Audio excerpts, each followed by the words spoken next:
Poison and antidote.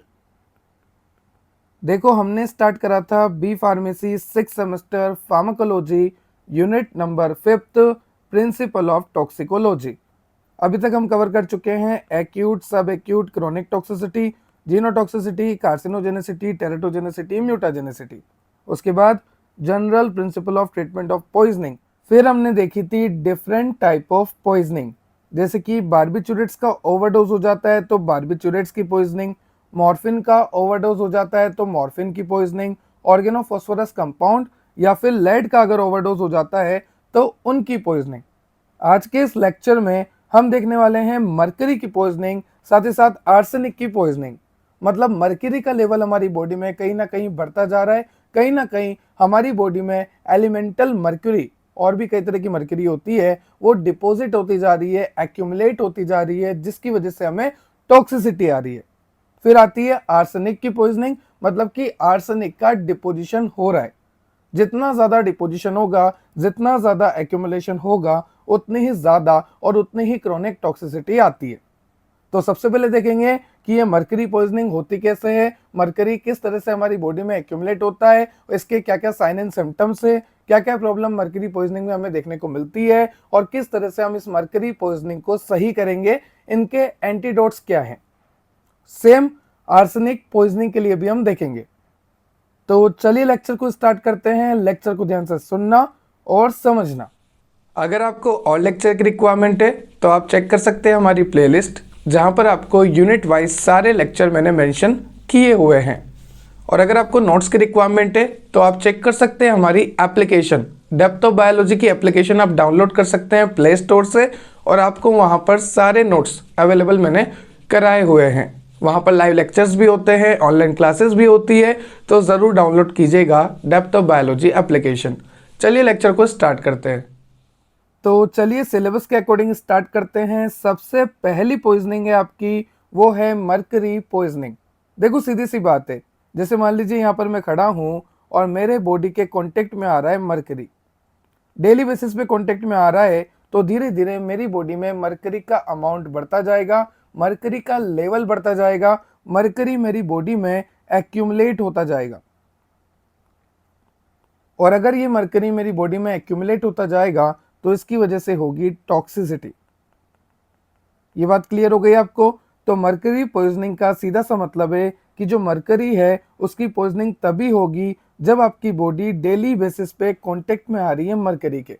देखो सीधी सी बात है, डेली बेसिस पे आप मरकरी के कांटेक्ट में आ रहे हो, मतलब कहीं ना कहीं मरकरी जो है आपकी बॉडी में धीरे धीरे समय के साथ एक्यूमुलेट होता जा रहा है, बढ़ता जा रहा है, जिसकी वजह से मरकरी की पॉइजनिंग और वी कैन से मरकरी की टॉक्सिसिटी आपको हो चुकी है बॉडी में। देखो ये जो मर्क्यूरी होती है ना, ये कई तरह से होती है, जैसे एलिमेंटल मर्क्यूरी, इनऑर्गेनिक मर्क्यूरी। तो अलग अलग मर्क्यूरी का डिपोजिशन हो सकता है आपकी बॉडी में एलिमेंटल मर्क्यूरी का डिपोजिशन हुआ हो सकता है आपकी बॉडी में इनऑर्गेनिक मर्क्यूरी का डिपोजिशन हुआ हो। तो आपको यहाँ पे बता रखा है एलिमेंटल मर्क्यूरी और साथ ही साथ इनऑर्गेनिक मर्क्यूरी, जो कि एक सॉल्ट फॉर्म है। ठीक है, तो अगर मैं बात करता हूँ एलिमेंटल मर्क्यूरी की, तो इसे आप यूज करते हो थर्मोमीटर में, डेंटल अमलगम में, स्पेग्मोमेनोमीटर में, जिससे आप बीपी को मेजर करते हो ना, वो होता है स्पेग्मोमेनोमीटर, उसमें भी मरकरी का यूज किया जाता है। ये जो मरकरी होती है एलिमेंटल मरकरी, ये वोलेटाइल होती है रूम टेम्परेचर पे। इसका मेन रूट ऑफ एब्जॉर्प्शन होता है लंग्स। सबसे ज्यादा कहां पर एब्जॉर्ब होती है? ये लंग्स में एब्जॉर्ब होती है, और बहुत ही पुअर एब्जॉर्ब होती है आपके जीआईटी में। आई रिपीट, मरकरी कई अलग अलग फॉर्म में पाई जाती है, जैसे एलिमेंटल मरकरी, इनऑर्गेनिक मरकरी, और भी मरकरीज होती है, पर दो आपके लिए काफी है। अगर मैं बात करूं एलिमेंटल मरकरी की, तो एलिमेंटल मरकरी जो है थर्मोमीटर में यूज होता है, डेंटल अमलगम में यूज होता है, स्पेग्मोमेनोमीटर में यूज होता है। साथ ही साथ ये जो एलिमेंटल मरकरी होता है ये वोलेटाइल होता है रूम टेम्परेचर पे। इसका मेन रूट ऑफ एब्जॉर्प्शन होता है लंग्स, साथ ही साथ पुअरली एब्जॉर्ब होती है आपके जीआईटी में, गैस्ट्रो इंटेस्टाइनल ट्रैक्ट में। ये जो एलिमेंटल मरकरी होती है ये हाईली लिपिड सोल्यूबल होती है, मतलब कि ये लिपोफिलिक नेचर की है। किस नेचर की है? लिपोफिलिक नेचर की है। तो ये इजीली जो है ब्लड ब्रेन बैरियर को, BBB को क्रॉस करने की एबिलिटी रखती है, क्योंकि ये हाईली लिपिड सोल्यूबल है, ये हाईली लिपोफिलिक नेचर की होती है। साथ ही साथ ये रैपिडली ऑक्सीडाइज हो जाती है मर्क्यूरिक फॉर्म में and combine with sulphydryl group. देखो मैंने आपको लास्ट लेक्चर में भी बताया था कि सल्फा हाइड्राइल ग्रुप से अगर आपका पॉइजन जुड़ जाता है, जैसे मान लीजिए मरकरी की पॉइजनिंग हो गई, तो मरकरी अगर आपके सल्फा हाइड्राइल ग्रुप से जुड़ जाती है तो उस कंडीशन में प्रोटीन सही से नहीं बनता, प्रोटीन डीनेचर बनता है, क्योंकि प्रोटीन की टर्शरी स्ट्रक्चर डैमेज हो जाती है। और अगर प्रोटीन की टर्शरी स्ट्रक्चर डैमेज हो गई, प्रोटीन डीनेचर बन रहा है, डीनेचुरेशन ऑफ प्रोटीन हो रहा है, तो उसकी वजह से कहीं ना कहीं सेल मेम्ब्रेन, सेल वॉल सबके फॉर्मेशन में दिक्कत आती है और सेल की डेथ हो जाती है, सेल में मेटाबॉलिक एक्टिविटी रुक जाती है। तो आपको यहाँ पे बताया कि ये मर्क्यूरी कितना खतरनाक है। सबसे पहले तो इसका इंट्रोडक्शन दिया कि ये जो एलिमेंटल मर्क्यूरी होती है थर्मामीटर, डेंटल अमाल्गम और स्पेग्मोमेनोमीटर में यूज होती है। ये वोलेटाइल होती है रूम टेम्परेचर पे, ये हाईली लिपोफिलिक होती है, ब्लड ब्रेन बैरियर को क्रॉस कर लेती है। इसका main route of absorption lung होता है, पूरा एब्जॉर्प्शन इसका जीआईटी में भी होता है। साथ ही साथ ये रैपिडली ऑक्सीडाइज हो जाता है और मर्क्यूरिक फॉर्म बना लेता है, और ये मर्क्यूरिक फॉर्म जो है हमारी सेल में हमारे जो प्रोटीन का सल्फा हाइड्राइल ग्रुप है उसके साथ जुड़ जाता है, प्रोटीन को डीनेचर करता है और सेल की डेथ करा देता है। साथ ही साथ अगर एलिमेंटल मर्करी का ओवरडोज हो जाता है आपकी बॉडी में तो ये क्या करता है वो देखो। जो आपके एयरवेज हैं, जो आपके रेस्पिरेटरी पाथवे हैं, उसमें इन्फ्लामेशन हो जाता है, मतलब कि निमोनिया। ठीक है, इन्फ्लामेशन ऑफ एयरवेज मतलब कि निमोनिया होने के चांसेस होते हैं पेशेंट को। दूसरा, ट्रेमर और एक्साइटेबिलिटी। अभी मैंने आपको बोला कि एलिमेंटल मर्क्यूरी में हाईली लिपिड सोल्यूबल नेचर होता है, मतलब कि वो इजीली क्रॉस कर लेती है ब्लड ब्रेन बैरियर को, तो वो इजीली आपके ब्रेन तक पहुंच जाएगी। इसीलिए ये आपको ट्रेमर कोज कर सकती है और मेंटल एक्साइटेबिलिटी कोज कर सकती है। साथ ही साथ इसकी अगर क्रोनिक टॉक्सिसिटी हो जाती है एलिमेंटल मर्करी की, तो ये आपको एनोरेक्सिया मतलब कि भूख ना लगना, और भूख नहीं लगेगी तो खाना नहीं खाओगे, खाना नहीं खाओगे तो वेट लॉस होगा ही होगा। तो एनोरेक्सिया, वेट लॉस, जीआईटी में disturbance, loss of memory and loss of interest and insomnia जैसे सिम्टम्स देखने को मिलेंगे। तो ये था आपका एलिमेंटल मर्करी से रिलेटेड इंफॉर्मेशन कि एलिमेंटल मर्करी का अगर डिपोजिशन हो जाता है, एलिमेंटल मर्करी का अगर ओवरडोज हो जाता है आपकी बॉडी में, तो किस तरह के चेंजेस आपको देखने को मिलते हैं। ठीक है सर, हमें यहाँ तक क्लियर हो गया एलिमेंटल मर्करी के बारे में। चलिए आगे चलते हैं, दूसरे तरह का मर्करी देखते हैं जो कि है इनऑर्गेनिक मर्करी, सॉल्ट फॉर्म में। ठीक है, ये इनऑर्गेनिक मर्क्यूरी जो है आपको आयुर्वेदिक प्रिपरेशंस में काफ़ी ज़्यादा काम आता है, एक कॉमन कॉन्स्टिट्यूएंट आप बोल लीजिए आयुर्वेदिक प्रिपरेशन का। साथ ही साथ फूड स्टफ में, कैथार्टिक्स में आपको इनऑर्गेनिक मर्क्यूरी काम आता है, और ये एब्जॉर्ब होता है जीआईटी से और स्किन से। जबकि आपने देखा था कि जो एलिमेंटल मर्करी था वो पुअरली एब्जॉर्ब होता था जीआईटी से, मेनली एब्जॉर्ब होता था लंग से। पर अगर मैं बात करूं इनऑर्गेनिक मर्करी की, तो ये मेनली एब्जॉर्ब होता है जीआईटी और स्किन से। ये डिस्ट्रीब्यूट होता है आपके शरीर के अलग अलग ऑर्गन में, जैसे कि liver, lungs, intestine, RBC, skin, bone marrow, और मेजरली ये स्टोर होता है किडनी में, मतलब कहीं ना कहीं किडनी को बहुत ज़्यादा नुकसान पहुंचाएगा। अगर इसके ओवरडोज हो जाते हैं तो क्या क्या प्रॉब्लम आती है। सबसे पहली प्रॉब्लम और कॉमन प्रॉब्लम है स्टोमेटाइटिस, मतलब कि पेनफुल स्वेलिंग एंड सोर इन माउथ, आपके माउथ में सूजन आना शुरू हो जाती है।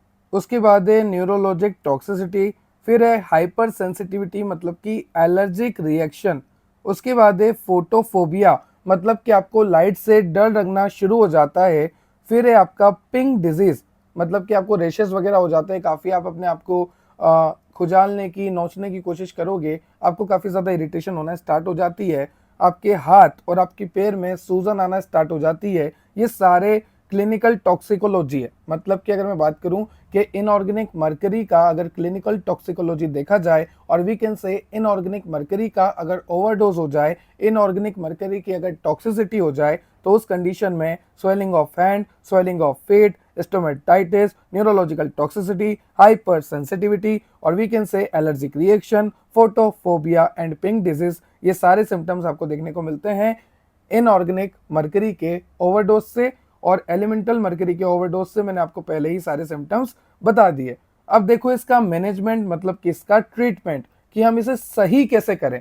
तो सबसे पहले तो अगर आप इसके कांटेक्ट में आ रहे हैं तो आप इससे दूर हो जाए। जैसे मान लीजिए आप मर्करी के कांटेक्ट में आ रहे हैं, तो आपकी तबीयत खराब होती जाएगी, आपको सिम्टम्स आते जाएंगे, आपकी हालत खराब होती जाएगी, आपको टॉक्सिसिटी आती जाएगी, आपके बॉडी में, आपके शरीर में मर्करी डिपॉजिट होता रहेगा और वो एक्यूमुलेट होता रहेगा। तो सबसे पहले और बेस्ट तरीका तो यही है कि रिमूवल फ्रॉम द एनवायरमेंट, ऐसे एनवायरमेंट से दूर हो जाओ जहां से मर्करी का एक्सपोजर हो रहा है। दूसरा, उसके एलिमिनेशन को बढ़ाने की पूरी कोशिश करो। अगर मर्करी आपकी बॉडी में जा चुका है तो इज एंड हाउ, चाहे आप डायूरेटिक्स लें, चाहे आप वॉमिट करें, चाहे आप गैस्ट्रिक लेवेज लें। अगर ओरली चल गया है तो गैस्ट्रिक लेवेज वॉमिटिंग काम आ जाएगी, बट अगर इनहेलेशन के थ्रू गया है, ड्रॉपलेट्स वगैरह गई हैं, तो फिर काफ़ी ज़्यादा प्रॉब्लम है, फिर आपको एमएसएस कुछ भी काम आने वाली नहीं है। देखो, जैसा कि मैंने आपको यहाँ पे बता भी रखा है कि अगर मरकरी का सॉल्ट है तो फोर्थ एमएसएस आप करा सकते हैं, गैस्ट्रिक लेवेज आप यूज़ कर सकते हैं। ये सारा मैंने आपको पहले ही बता दिया है। पहले जब लेक्चर हुआ था general principle of treatment of poisoning, तो वहाँ पर डिटेल में हमने देखा था। उसके बाद यहाँ पे लिखा है when blood and urine level of mercury are elevated then chelating agent is useful. अगर आपके ब्लड में, आपके यूरिन में मर्करी का लेवल बहुत ज़्यादा बढ़ चुका है तो उस कंडीशन में किलेटिंग एजेंट्स का आपको यूज़ लेना चाहिए, क्योंकि ये किलेटिंग एजेंट्स, जैसे कि मैंने आपको लास्ट लेक्चर में बताया था, BAL जिसको हम बोलते हैं डाइमर्केप्रोल, ठीक है, एक पेनिसिलिन था, तो कई तरह के मैंने आपको बताए थे किलेटिंग एजेंट। ये किलेटिंग एजेंट क्या करेंगे, मैंने आपको लास्ट लेक्चर में बताया था, मैं वापस बता देता हूँ। ये किलेटिंग एजेंट्स जो होते हैं ये मरकरी के साथ एक कॉम्प्लेक्स बना लेंगे, और ये कॉम्प्लेक्स जो होता है ये वाटर सोल्यूबल होता है, और ये वाटर सोल्यूबल कॉम्प्लेक्स जो है यूरिन फॉर्मेशन के थ्रू, जब यूरिन फॉर्मेशन होता है तो वाटर सोल्यूबल है, वाटर सोल्यूबल कॉम्प्लेक्स बना तो कहाँ जाएगा, किडनी में। किडनी में क्या होता है, नेफ्रॉन, नेफ्रॉन क्या करता है, यूरिन का फॉर्मेशन, और यूरिन जो है बॉडी से एलिमिनेट हो जाएगा। तो यूरिन के साथ साथ आपका जो मरकरी है वो भी एलिमिनेट होता जाएगा, आपकी बॉडी में कम होता जाएगा। आई रिपीट, ये जो किलेटिंग एजेंट था ये मरकरी के साथ कंबाइंड हो रहा है और बना रहा है एक कॉम्प्लेक्स जो कि वाटर सोल्यूबल है। अगर ये कॉम्प्लेक्स वाटर सोल्यूबल है तो ये किडनी के पास जाएगा। किडनी से किसकी बनी होती है, नेफ्रॉन की। नेफ्रॉन क्या करता है, यूरिन का फॉर्मेशन करता है, ब्लड का फिल्ट्रेशन करता है। तो यूरिन के फॉर्मेशन के साथ ये मरकरी जो है ब्लड में कम होता जाएगा, यूरिन में बढ़ता जाएगा, और यूरिन जो है बॉडी से एलिमिनेट होता जाएगा। मतलब कहीं ना कहीं मरकरी जो है बॉडी से एलिमिनेट हो रहा है। तो कई तरह के किलेटिंग एजेंट होते हैं, जैसे कि BAL जिसका एक और नाम है डाइमर्केप्रोल। साथ ही साथ पेनिसिलिन, इसको अगर आप मरकरी के साथ दोगे तो ये जो है एलिमिनेट होगा वाया यूरिन। मैंने आपको बोला ना कि यूरिन फॉर्मेशन से यूरिन फॉर्मेशन होगा, नेफ्रॉन यूरिन का फॉर्मेशन करेगा और ये एलिमिनेट होता जाएगा यूरिन के थ्रू। पर अगर आप BAL दे रहे हैं और डाइमर्केप्रोल दे रहे हैं तो यूरिन के थ्रू तो ये निकलेगा ही सही, साथ ही साथ ये बाइल फॉर्मेशन के दौरान, मतलब जब आपका फीकल मैटर बनेगा, बाइल वगैरह बनेगा, तो उस दौरान भी ये निकलता जाएगा आपकी बॉडी से। तो अगर आप BAL दे रहे हैं तो ये आपके बाइल के थ्रू और यूरिन के थ्रू निकल जाएगा। अगर आप पेनिसिलिन दे रहे हैं तो ये मरकरी के साथ कॉम्प्लेक्स बना के सिर्फ और सिर्फ यूरिन के थ्रू ही निकलेगा। तो ध्यान रखना, अलग अलग किलेटिंग एजेंट का अलग अलग काम होता है। BAL या फिर आप बोल लीजिए डाइमर्केप्रोल, ये बाइल और यूरिन की फॉर्मेशन करवाते हैं, उसके थ्रू निकलवाएंगे। और ये जो पेनिसिलिन है ये मरकरी के साथ कॉम्प्लेक्स बना के सिर्फ और सिर्फ यूरिन के एलिमिनेशन के साथ ही आपके मरकरी को बॉडी में कम करेगा। Not use BAL in case of methyl mercury poisoning. हमेशा ध्यान रखना, अगर मर्करी पॉइजनिंग हुई है, पर मर्करी कौन सा है, methyl mercury, methyl mercury poisoning में कभी भी हमें किलेटिंग एजेंट, कौन सा किलेटिंग एजेंट, आपका BAL जिसका नाम है डाइमर्केप्रोल या फिर आप बोल लीजिए BAL, कभी भी यूज नहीं करना है। ये कॉन्ट्रा इंडिकेटेड है, ये आपको बहुत दिक्कत दे सकता है। तो हमेशा ध्यान रखना, मिथाइल मर्करी पॉइजनिंग के केस में BAL को कभी भी हम यूज नहीं करते due to his contraindicated property. तो ये था सबसे पहला मर्करी पॉइजनिंग। अब देखो दूसरा, आर्सेनिक पॉइजनिंग। देखो सीधी सी बात है, नाम से पता लग रहा है, आर्सेनिक पॉइजनिंग मतलब कहीं ना कहीं हमारी बॉडी में आर्सेनिक का एक्यूमुलेशन हो रहा है, आर्सेनिक का डिपोजिशन हो रहा है, आर्सेनिक का ओवरडोज हो रहा है, जिसकी वजह से हमारी बॉडी में कई तरह के सिम्टम्स भी आते हैं। अभी मैं आपको बताऊंगा। तो अगर मैं बात करूं कि सर ये आर्सेनिक हमारी बॉडी में एक्यूमुलेट कैसे हो रहा है, हम इसके कांटेक्ट में कैसे आ रहे हैं, तो देखो, इनऑर्गेनिक आर्सेनिक जो होता है उसके सोर्स होते हैं जैसे कि इंसेक्टिसाइड, रोडेंटिसाइड, फंजीसाइड, हर्बिसाइड, ये सारे सोर्सेस है आपके इनऑर्गेनिक आर्सेनिक के। अगर आप इंसेक्टिसाइड को यूज कर रहे हैं किसी भी पौधे पर आप इंसेक्टिसाइड को यूज कर रहे हैं तो इंसेक्टिसाइड में क्या होगा, इनऑर्गेनिक आर्सेनिक भी होगा और आप इसके कॉन्टेक्ट में डेली बेसिस पे आते जा रहे हैं आते जा रहे हैं आते जा रहे हैं, तो ये आपको एक्यूमुलेशन होता जाएगा इनऑर्गेनिक आर्सेनिक का आपकी बॉडी में। तो ध्यान रखना, इनऑर्गेनिक आर्सेनिक आपको कहां से मिलते हैं, इंसेक्टिसाइड, रोडेंटिसाइड, फंजीसाइड, हर्बिसाइड। जब आप इसका डेली बेसिस पे यूज ले रहे हैं, जब आप इसका छिड़काव कर रहे हैं आपके खेतों में, तो उस कंडीशन में ये आपकी बॉडी के कांटेक्ट में आ रहे हैं, धीरे धीरे over a period of time, over a month, over a year, ये आपकी बॉडी में एक्यूमुलेट होते जा रहे हैं, डिपोजिट होते जा रहे हैं। Arsenic poisoning occur when you ingest or consume high level of arsenic. सीधी सी बात है, ज्यादा हो गया आर्सेनिक इसलिए पॉइजनिंग हो रही है। तो अगर मैं बात करता हूं एग्जाम्पल ऑफ इनऑर्गेनिक आर्सेनिक, तो वो है आर्सेनिक ट्राइऑक्साइड, आर्सेनिक पेंटाऑक्साइड और सोडियम आर्सेनेट। तो ये तो हो गई बात इनऑर्गेनिक आर्सेनिक की। अब देखो एक और आर्सेनिक होता है, वो होता है ऑर्गेनिक आर्सेनिक, जो कि एनवायरनमेंट में प्रेजेंट होता है, साथ ही साथ मेटलर्जी में यूज होता है, गैल्वेनाइजेशन की प्रोसेस में यूज होता है, लेड पेंटिंग में यूज होता है और सिलिकॉन के माइक्रोचिप्स बनाने में यूज होता है आपका ऑर्गेनिक आर्सेनिक। और अगर आप इसके डेली बेसिस पे कांटेक्ट में आ रहे हैं, डेली बेसिस पे अगर आपको इसका एक्सपोजर हो रहा है, अगर आपकी बॉडी इसके कांटेक्ट में आ रही है, तो कहीं ना कहीं इसका डिपोजिशन, इसका एक्यूमुलेशन स्वाभाविक है और उस कंडीशन में आपकी बॉडी में टॉक्सिसिटी होना भी स्वाभाविक आम बात है। अब मैं बात करता हूं फार्माकोकाइनेटिक ऑफ आर्सेनिक कि आर्सेनिक किस तरह से एब्जॉर्ब होता है। तो देखो आर्सेनिक का जो एब्जॉर्प्शन है ना, वो डिपेंड करता है कि आर्सेनिक किस फिजिकल स्टेट में प्रेजेंट है। आर्सेनिक क्या सॉलिड फॉर्म में है, गैसियस फॉर्म में है, सॉल्ट फॉर्म में है, किस फॉर्म में आर्सेनिक है उस पर डिपेंड करता है इसका एब्जॉर्प्शन। यहां पर लिखा है absorption depends on the physical state of the compound. जैसे कि यहां पर मैंने नीचे लिखा हुआ है एग्जांपल में कि अगर आर्सेनिक का सॉल्ट फॉर्म होता है तो वो मोर वाटर सोल्यूबल होता है, और अगर वो ज्यादा वाटर सोल्यूबल होगा तो ऑब्वियसली बात है वो ज्यादा एब्जॉर्ब भी अच्छे से होगा।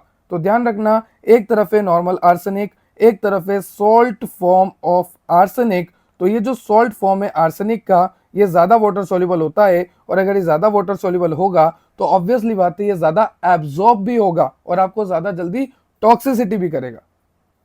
ठीक है, अब देखो आर्सेनिक जो है आपके हार्ट में, लीवर में, लंग्स में, किडनी में जाके स्टोर हो जाता है, साथ ही साथ ये आपके हेयर फॉलिकल में, नेल्स में भी स्टोर हो जाता है। अगर आप इसे लगातार 2 हफ्ते तक लगातार यूज कर रहे हैं, मतलब कि आप इसके लगातार कांटेक्ट में आ रहे हैं, आपके हेयर इसके लगातार कांटेक्ट में आ रहे हैं, तो हेयर फॉलिकल में विद इन 2 वीक ये डिपॉजिट होना स्टार्ट हो जाता है।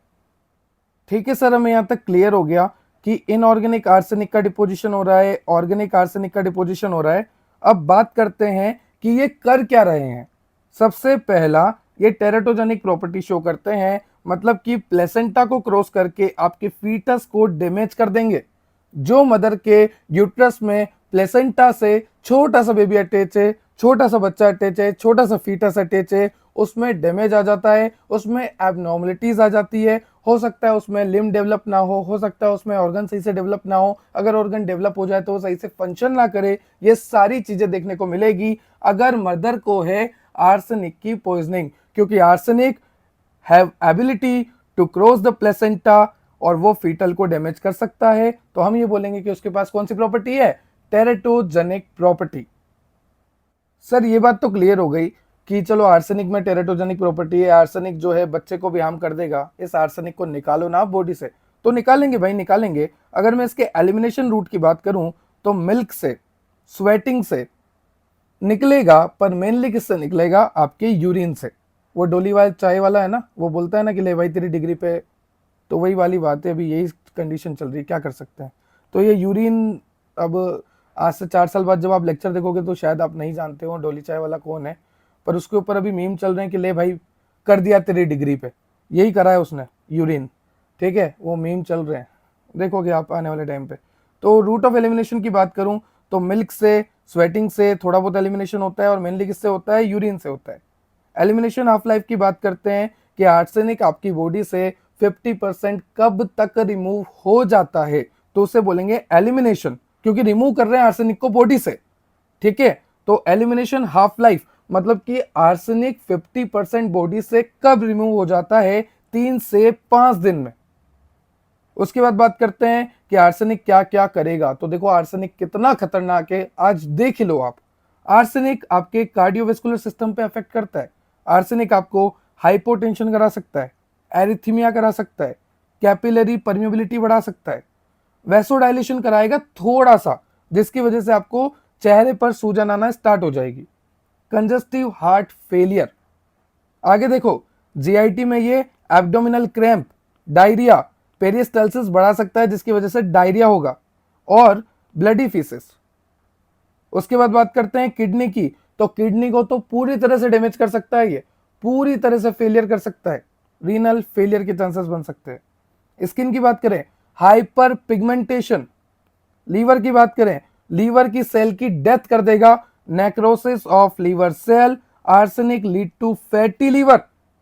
आर्सेनिक के कारण आपको किडनी में कैंसर, लंग में कैंसर, लीवर में कैंसर, ब्लैडर में कैंसर, स्किन में कैंसर होने के चांसेस बन जाते हैं। और आर्सेनिक के कारण हीमोग्लोबिन का फॉर्मेशन भी कम हो जाता है, हीमोग्लोबिन का लेवल भी कम हो जाता है, ब्लड का वॉल्यूम भी कम हो जाता है। मतलब आर्सेनिक कहीं ना कहीं आपको शॉक की कंडीशन में ले जाने की पूरी कोशिश में है। कौन सा शॉक? Hypovolaemic shock. देखो मेरे भाइयों, हमेशा ध्यान रखना, आपकी बॉडी में अगर फ्लूइड कम है, आपकी बॉडी में अगर ब्लड कम है, आपकी बॉडी में अगर आरबीसी कम है, हीमोग्लोबिन कम है, तो उस कंडीशन में अगर आपको आर्सेनिक की पॉइजनिंग होती है तो हो सकता है आपको हाइपोवॉल्यूमिक शॉक हो जाए, क्योंकि ये अब और कम कर देगा हीमोग्लोबिन को, आरबीसी को, ब्लड वॉल्यूम को, सबको कम कर देगा। हाइपोवॉल्यूमिक शॉक की कंडीशन ला सकता है, कोमा ला सकता है, डेथ भी हो सकती है। इतना खतरनाक। अब इसके ट्रीटमेंट में वही सब है। देखो अगर ट्रीटमेंट की बात करूं मैं आर्सेनिक की, तो ट्रीटमेंट वही सारे हैं। सबसे पहला ट्रीटमेंट है सपोर्टिव थेरेपी। नाम से पता लग रहा, हमने पहले भी कई बार पढ़ा है कि सपोर्टिव थेरेपी में हम रेस्पिरेटरी रेट को मेंटेन करते हैं, पेशेंट की सर्कुलेशन को मेंटेन करते हैं। अगर ब्लड प्रेशर बढ़ रहा है तो उसे कम करते हैं, कम हो रहा है तो उसे बढ़ाते हैं, सारी प्रॉब्लम को नॉर्मलाइज करने की कोशिश करते हैं।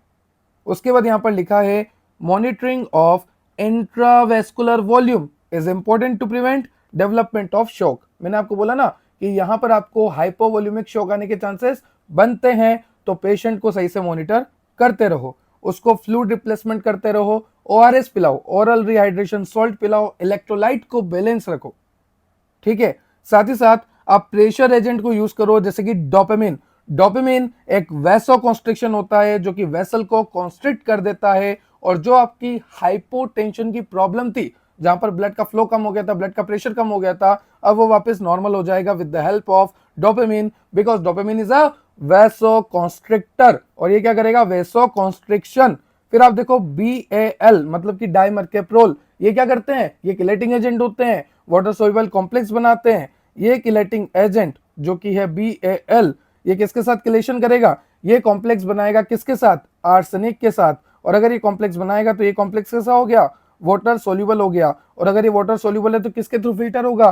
किडनी के थ्रू। किडनी में कौन है? नेफ्रॉन। क्या करता है? यूरिन का फॉर्मेशन। और यूरिन क्या होगा? एलिमिनेट। मतलब कहीं ना कहीं आर्सेनिक यूरिन के थ्रू बाहर निकलता जाएगा, निकलता जाएगा, निकलता जाएगा, और ये जो आर्सेनिक है आपके ब्लड में कम होता जाएगा। तो यहाँ पर आपको लिखा है कि BAL को अगर आप दे रहे हैं जो कि किलेटिंग एजेंट है, तो उसको इंट्रामस्कुलर रूट से दो। ओरल पेनिसिलिन आपको 4 दिन तक देनी है, ये भी एक किलेटिंग एजेंट है पेनिसिलिन। अगर आप ओरली दे रहे हैं तो आप 4 दिन तक दीजिए, ताकि आपकी क्रोनिक टॉक्सिसिटी सही हो जाए।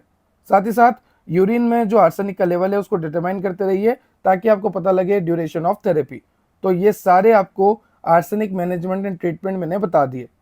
ये था आज का आपका लेक्चर, जहां पर हमने देखा arsenic management and treatment, arsenic के बारे में सारी कहानी, आर्सेनिक के ओवरडोज होने पे क्या क्या होता है, कितने तरह का आर्सेनिक होता है, इनऑर्गेनिक, ऑर्गेनिक। उससे पहले हमने देखा mercury, elemental mercury, inorganic mercury जो कि सॉल्ट फॉर्म में होती है, उसका मैनेजमेंट कैसे करें, उसका ओवरडोज होने की वजह से क्या होता है। ये था आज का आपका लेक्चर। अब नेक्स्ट लेक्चर में हम देखेंगे क्रोनो फार्माकोलॉजी, फिर आपकी B pharmacy 6 semester pharmacology unit 5 भी कंप्लीट हो जाएगी, सिलेबस भी कंप्लीट हो जाएगा। तो मिलते हैं बहुत जल्द नेक्स्ट लेक्चर में। अगर आपको नोट्स की रिक्वायरमेंट है तो नोट्स आपको मिलेंगे डेप्थोबायोलॉजी एप्लीकेशन पे, आप प्ले स्टोर से डाउनलोड कर सकते हैं डेप्थोबायोलॉजी एप्लीकेशन। अगर आप एप्पल यूजर हैं तो जाइए ऐप स्टोर पे, वहां पर डाउनलोड कीजिएगा माई इंस्टीट्यूट एप्लीकेशन। जैसे ही आप माई इंस्टीट्यूट एप्लीकेशन को डाउनलोड करेंगे, आपको एक कोड रिक्वायर्ड होगा, ORG कोड। वहां पर आप लिखिए MULNO, फिर आप अपने मोबाइल नंबर से रजिस्टर करके एप्लीकेशन का एक्सेस ले सकते हैं। टेलीग्राम इंस्टाग्राम से जुड़ जाना। टेलीग्राम पे आपको, इंस्टाग्राम पे आपको regular memes, update, polls, MCQ, links वगैरह सारी अपडेट्स आती रहती है, तो आपके लिए बेनिफिशियल रहेगा। इन सभी की लिंक आपको डिस्क्रिप्शन में दे रखी है, एप्लीकेशन हो, टेलीग्राम हो, इंस्टाग्राम हो, सभी की। अगर लिंक काम नहीं भी करती है तो सीधा जाइए प्लेटफॉर्म पे और सर्च कीजिए डेप्थ ऑफ बायोलॉजी, आपको हम मिल जाएंगे। Subscribe and share for more, ताकि ऐसी वीडियो मैं आपके लिए और लेकर आता रहूं। Have a nice day, have a good day. जय श्री राम। Thank you.